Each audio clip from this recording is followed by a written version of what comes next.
श्री शिवाय नमस्तु भयम। दोस्तों, जैसा कि आप सभी लोग जानते हैं कि 5 दिसंबर 2025 यानी शुक्रवार को पड़ रही है पौष महीने की कृष्ण पक्ष प्रतिपदा तिथि और रोहिणी व्रत। और दोस्तों, यह वह तिथि है जो पौष महीने में पड़ने वाली सबसे बड़ी तिथि है, क्योंकि यह शुक्रवार के दिन पड़ रही है और हमारे हिंदू धर्म में इसका बहुत ही बड़ा और विशेष महत्व होता है। पूज्य गुरु जी ने कहा है कि अगर कभी भी मौका लग जाए और पौष महीने की प्रतिपदा तिथि शुक्रवार को पड़ जाए तो आप लोगों को सिर्फ और सिर्फ एक चुटकी काले तिल वाला उपाय तो अवश्य ही करना चाहिए, क्योंकि इन दोनों तिथियों का संयोग बहुत ही कम आता है। इसी के साथ दोस्तों, गुरुजी ने कहा है कि जब भी पौष महीने की प्रतिपदा तिथि पड़े तो आप लोगों को कर सिर्फ एक चुटकी काले तिल वाला उपाय तो अवश्य करना चाहिए। यह उपाय इतना खास है कि अगर आपने सही मुहूर्त पर सही क्रिया अनुसार एक चुटकी काले तिल वाला उपाय कर लिया, जो प्राचीन काल के समय का महा उपाय है, तो मान के चलिए दोस्तों, महादेव जी के आशीर्वाद से आपके जीवन का कितना ही बड़ा दुख हो उससे आपको मुक्ति मिल जाएगी। आपकी कोई भी मनोकामना हो, मान लीजिए आप नौकरी की तैयारी कर रहे थे तो आपकी नौकरी लग जाएगी, आपका बंद पड़ा चल पड़ेगा। और दोस्तों, आप जिस बीमारी से आप बहुत दिनों से परेशान थे उस बीमारी से आपको मुक्ति मिल जाएगी। आपके जीवन में धन आना शुरू हो जाएगा, आपके जीवन में धन आने के नए नए रास्ते खुल जाएंगे और मान के चलिए दोस्तों, फिर आपको किसी भी प्रकार की परेशानी का सामना नहीं करना पड़ेगा। इसीलिए दोस्तों, 5 दिसंबर शुक्रवार के दिन आप लोगों को इस वाले उपाय को जरूर कर लेना है। भले ही आपने पूरे साल भर इस उपाय को ना किया हो, पर अगर आपने इस पौष महीने में पड़ने वाली शुक्रवार प्रतिपदा तिथि के दिन इस वाले उपाय को कर लिया तो आपको इस उपाय को करने का वह फल मिलेगा जिसकी आपने कभी कल्पना भी नहीं करी होगी। इसीलिए आप लोग इस उपाय को कर लिया है और इस पास प्रतिपदा तिथि के दिन हल्दी वाले उपाय को एक बार जरूर कर लेना, ताकि आप लोगों के हाथ से यह मौका ना जा सके और आपको इस उपाय को करने का फल मिल सके। दोस्तों, यह उपाय पंडित जी ने अपनी अभी की ही शिव महापुराण की कथा में बताया है, जो इस उपाय को आज हम आपको बहुत अच्छे से समझाने वाले हैं। इस वीडियो को देखने के बाद इस उपाय को समझने के लिए आपको कोई वीडियो को देखने की जरूरत नहीं पड़ेगी। तो दोस्तों, इस उपाय को आपको कैसे करना है, कब करना है, कहां पर करना है और उपाय को करते समय आपको किन किन गलतियों को नहीं करना है और आपको किन किन बातों का ध्यान रखना है, यह सारी जानकारी हम आपको इस वीडियो में देंगे। तो चलिए भक्तों, उपायों को शुरू करते हैं। अगर आप भी चाहते हैं कि महादेव जी का आशीर्वाद आप पर सदैव बना रहे तो वीडियो को लाइक करें, चैनल को सब्सक्राइब करें और कमेंट बॉक्स में हर हर महादेव जरूर लिखें। और अपने फायदे के लिए, गरीबी दूर करने के लिए वीडियो को पूरा देख कर जाना। यदि आज आपने वीडियो को बीच बीच में से देखा, काट काट कर देखा, तो जीवन में आपको कभी सफलता हासिल भी नहीं होगी। देखिए दोस्तों, ये 5 दिसंबर शुक्रवार का दिन या इतना खास होता है, इतना महत्वपूर्ण होता है।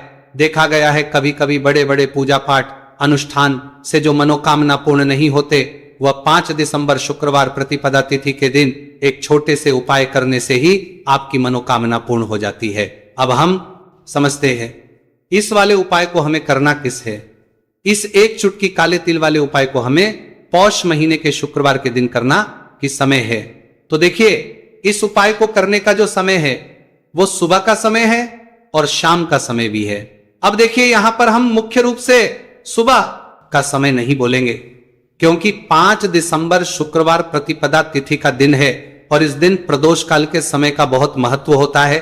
बाकी अगर सुबह के समय भी करेंगे तो भी अच्छा होगा, उसमें कोई भी दिक्कत वाली बात नहीं है। तो चलिए जानते विशेष उपाय के बारे में। लेकिन उससे पहले एक प्रार्थना, अगर आप इस चैनल पर नए हैं तो आप इस वीडियो को लाइक करें, चैनल को सब्सक्राइब करें और कमेंट बॉक्स में आप अपनी राशि या अपना नाम जरूर डाल दें, क्योंकि हम राशि से जुड़ा भाग्य भी बताते हैं और भाग्य में चल रही परेशानियों को दूर करने के लिए वो आसान से आसान उपाय भी बताते हैं। तो चलिए अब हम अपने सबसे पहले उपाय की बात कर लेते हैं। तो चलिए बात करते हैं हमारे पहले उपाय की। देखिए, उपाय के लिए आपको 2 दीपक लेने होंगे। दोनों ही दीपक आप मिट्टी के भी ले सकते हैं और दोनों ही दीपक आप शुद्ध आटा मढ़कर उनके भी तैयार कर सकते हैं। अब दोस्तों, दोनों ही दीपक के अंदर आपको शुद्ध घी का प्रयोग करना होगा और एक दीपक के अंदर आपको गोल रुई की बाती का प्रयोग करना होगा और एक दीपक के अंदर आपको लंबी बाती का प्रयोग करना होगा। लंबी बाती वाले दीपक के अंदर आप मोली वाला जो धागा आता है कलावा का, उसकी बाती का प्रयोग भी आप लंबी बाती वाले दीपक के अंदर कर सकते हैं। 2 दीपक वाला ये चमत्कारी उपाय केवल शुक्रवार प्रतिपदा तिथि की रात्रि में ही किया जाता है, इसीलिए आपको इस उपाय को बहुत ही ध्यान से समझना। इसी के साथ में आपको एक चुटकी काले तिल के दाने लेना है और इसी के साथ में आपको मात्र 1 चुटकी हल्दी भी लेनी होगी। अब दोस्तों ये सभी सामग्री लेकर के आपको रात्रि के समय पहुंच जाना है अपने घर में, जहां कहीं भी तुलसी जी का पौधा, तुलसी माता का निवास स्थान है, वहां पर देखिए दोस्तों सबसे पहले तो आपके पास जो एक गोल बाती का दीपक है उसे आपको तुलसी जी के वहां पर प्रज्वलित करना है। दीपक को प्रज्वलित करते समय आपको ओम नमो भगवते वासुदेवाय इस मंत्र का 11 बार जाप कर लेना है। अब देखिए दोस्तों, आप जो 1 चुटकी काले तिल के दाने लेकर के आए हैं उन्हें आपको अपने सीधे हाथ में रखना है और जो आपने गोल बाती वाला दीपक प्रज्वलित किया है माता तुलसी जी के वहां पर, उसके ऊपर से आपको इन 1 चुटकी काले तिल को घड़ी की दिशा में घुमाना है। आपको अपना नाम और अपनी गोत्र को बोल देना है और फिर आपको इन काले तिल को उस जलते हुए दीपक के अंदर डाल देने हैं। देखिए काले तिल भगवान विष्णु के पसीने से उत्पन्न हुए हैं और जब भी हम ये दीपक की रात्रि में प्रज्वलित करते हैं तो इससे हमें हमारे कर्ज में राहत मिलती है, हमारे जीवन में धन प्राप्ति के नए नए मार्ग खुलते हैं, हमारा अगर कोई भी कार्य रुका हुआ है तो वह भी परिपूर्ण होता है।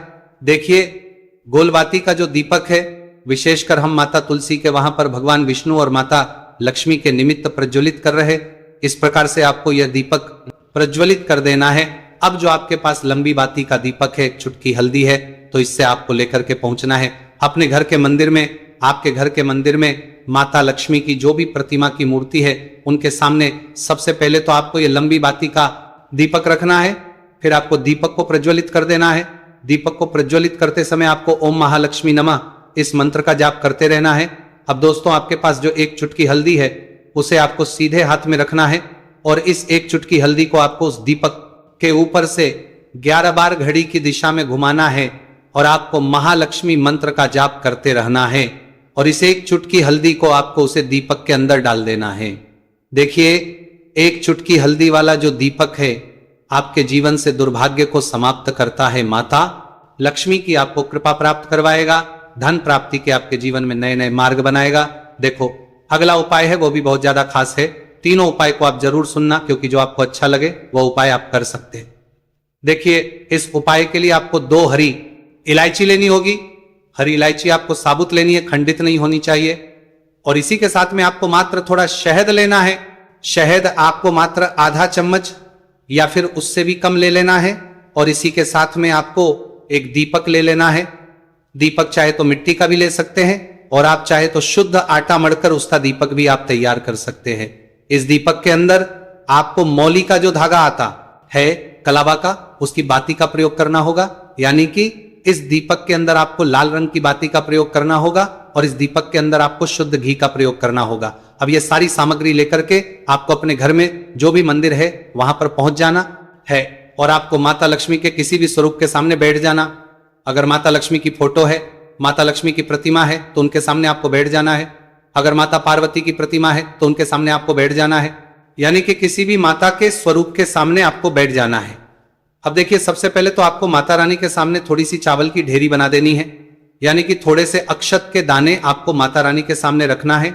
उसके बाद आप जो एक दीपक लेकर के गए हैं उस दीपक को आपको उन्हीं चावल के दानों के ऊपर रख देना है और फिर इस दीपक को आपको माता के सामने प्रज्वलित कर देना है। देखिए इस दीपक को प्रज्वलित करते समय आपको ओम महालक्ष्मी नमः इस मंत्र का लगातार जाप करते रहना है। दीपक को प्रज्वलित करने के बाद आप जो 2 हरी इलायची लेकर के गए हैं उसमें से 1 हरी इलायची को तो आपको उसी दीपक के अंदर डाल देनी है और वहीं पर आपको कम से कम 21 बार ओम महालक्ष्मी नमः इस मंत्र का जाप कर लेना है। अब आपके पास जो शहद है और एक हरी इलायची है उसे सीधे आपको लेकर के पहुंच जाना है। भगवान शिव के मंदिर में पूज्य गुरु जी ने बताया है कि यह उपाय आपको सिर्फ और सिर्फ शाम के समय ही करना होगा। शाम को जब भी सूर्यास्त का समय होता है तो उस समय आपको यह उपाय करना है, लेकिन सबसे पहले तो आपके पास जो एक हरी इलायची है उसे आपको उस शहद के अंदर अच्छे से डुबो देना है, यानी कि शहद का लेपन उसे हरी इलायची के ऊपर चारों तरफ आपको कर देना है। अब ये जो शहद से युक्त हरी इलायची है इससे आपको भगवान शिव शिवलिंग पर अर्पित कर देनी है और आपको वो श्री शिवाय नमस्तु भयम इस मंत्र का लगातार जाप करते रहना है। फिर इसके बाद आपको एक लोटा जल भी अपने साथ लेकर के जाना है। तो यह एक लोटा जल भी आपको धीरे धीरे शिवलिंग पर समर्पित कर देना है और आपको श्री शिवाय नमस्तुभयम इस मंत्र का जाप करते रहना है। फिर इसके बाद आपको अपने घर आ जाना है, इस सारथी करते रहना है, प्रकार से आपको यह उपाय कर लेना है। तो चलिए दोस्तों जान लेते हैं गुरुजी द्वारा बताए दूसरे उपाय के बारे में। देखिए इस उपाय के लिए आपको लेना है 11 चावल के दाने। गुरुजी ने कहा है चावल के दाने खंडित नहीं लेने हैं, बिल्कुल साबुत होने चाहिए। उसके साथ में आपको लेना है एक बेलपत्र। बेलपत्र का भी एक नियम है, अगर आपके पास बेलपत्र नहीं है तो आप शिवलिंग से उठाकर उसको पुनः शुद्ध जल से धोकर इस्तेमाल कर सकते हैं। इस प्रकार आपको बेलपत्र लेना है। इसके बाद आपको एक लोटा जल लेना है। अब ये सब लेकर आपको जाना है महादेव के मंदिर में। देखो अब आपको उत्तर साइड में खड़े हो जाना है और सबसे पहले आपको एक बेलपत्र अपने हाथ पर और 11 चावल दाने रखकर शिवलिंग के ऊपर अपना नाम और गोत्र बोलते हुए समर्पित कर देना है और ओम नमः शिवाय श्री शिवाय नमस्तुभयम का लगातार जाप करना है। अब आपको जो एक लोटा जल साथ में लेकर आए थे उसे धीरे धीरे बेलपत्र और चावल दाने के ठीक ऊपर आपको समर्पित करते जाना है और शिव पुराण के मंत्र श्री शिवाय नमस्तुभयम का 11 बार जाप करना है और अपनी मनोकामना बोलते जाना है। देखो बस छोटा सा उपाय करना है, देखना एक दिन आपके सब काम बनने लग जाएंगे। गुरुजी का बहुत ही विशेष उपाय है। चलते हैं तीसरे उपाय की तरफ। देखिए इस उपाय के लिए आपको एक तांबे के पात्र के अंदर सबसे पहले अपने घर से शुद्ध जल लेना है। फिर इसी के साथ में आपको मात्र थोड़ा सा शहद लेना होगा। शहद आपको आधा चम्मच या फिर उससे भी कम लेना है और इसी के साथ एक प्यारी सी बेलपत्र ले लेनी है।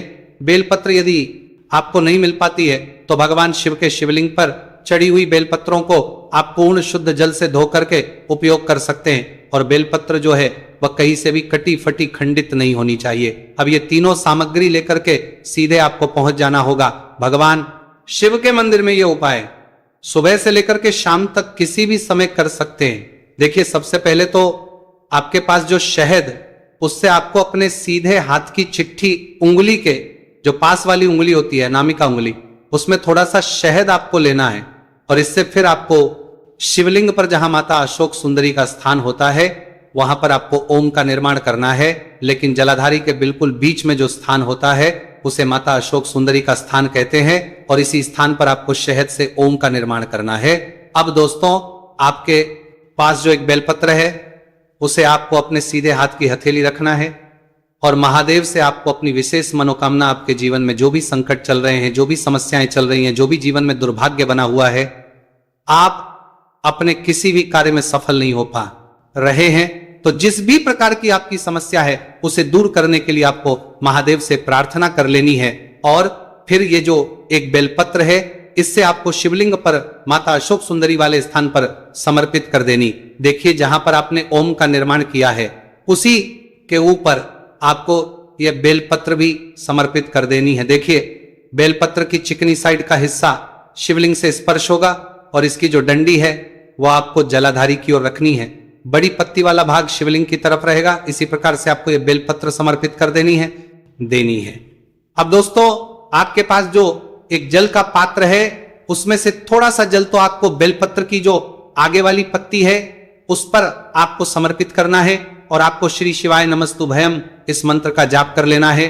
फिर उस पात्र के अंदर जो जल बचेगा उसे पूरा आपको भगवान शिव के शिवलिंग पर धीरे धीरे समर्पित करते जाना है और लगातार आपको शिव महापुराण के मूल मंत्र श्री शिवाय नमस्तुभयम इस मंत्र का जाप करते रहना है। गुरुजी ने कहा है कि जल आपको इतने धीरे धीरे समर्पित करना है कि जल समर्पित करते हुए आप कम से कम 11 बार श्री शिवाय नमस्तुभयम या फिर ओम नमः शिवाय इस मंत्र का जाप कर सके। फिर इसके बाद वापस आपको अपने घर आ जाना है। इस प्रकार से आपको यह उपाय कर लेना है। आप देखेंगे कि आपकी सभी मनोकामनाएं अवश्य ही पूरी होंगी। यह उपाय आपको अवश्य करने हैं। इस वीडियो में हमने आपको 3 से 4 महा उपाय आपको बताए हैं जो आपको शुक्रवार के दिन करने हैं। अगर आपके मन में उपाय से जुड़ा कोई भी सवाल है तो आप कमेंट बॉक्स में पूछ सकते हैं। अगर आपको हमारी ये वीडियो पसंद आई हो तो हमारे इस वीडियो को लाइक करें, को सब्सक्राइब करें और कमेंट बॉक्स में लिखें हर हर महादेव जय मां लक्ष्मी को यदि आपके जीवन में आर्थिक संकट बहुत अधिक हो रहे हैं, धन की समस्या लगातार जीवन में बनी हुई है, एक एक रुपयों को प्राप्त करने के लिए आपको बहुत अधिक मेहनत कर रहे हैं, तो आज रात्रि में सोने से पहले आपको हो ये एक चमत्कारी दीपक का उपाय अवश्य करना है। या फिर यदि आपका जो व्यापार है, बिजनेस है, दुकान है, वो अच्छे से नहीं चल पा रही है,